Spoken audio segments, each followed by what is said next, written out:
Ankleshwar B division પોલીસે પ્રતિન ચોકડીથી ભરૂચ તરફ માર્ગ ઉપરથી વિદેશી દારૂ ભરેલ ટાટા મેજિકમાંથી વિદેશી દારૂના જથ્થા સાથે બે બુટલેગરોને 3.97 લાખના મુદ્દામાલ સાથે કબજે કર્યા હતા.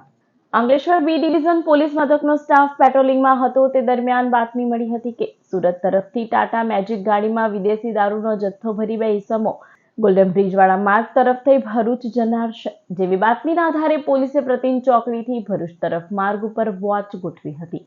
તે દરમિયાન બાતમીવાળું વાહન આવતા પોલીસે તેને અટકાવી તેમાં તપાસ કરતા તેમાંથી વિદેશી દારૂની 864 નંગ બોટલ મળી આવી હતી. પોલીસે 86,000નો દારૂ અને 2 ફોન તેમજ ટાટા મેજિક મળી કુલ 3.97 લાખનો મુદ્દામાલ કબજે કર્યો હતો અને ભરૂચના ભોલા વિસ્તારમાં આવેલા મહાદેવનગરમાં રહેતા સ્વપ્નિલ ઉર્ફે સોનુ અજય ચૌહાણ અને પ્રશાંત કુમાર ઠાકોર પરમારને ઝડપી પાડ્યો હતો.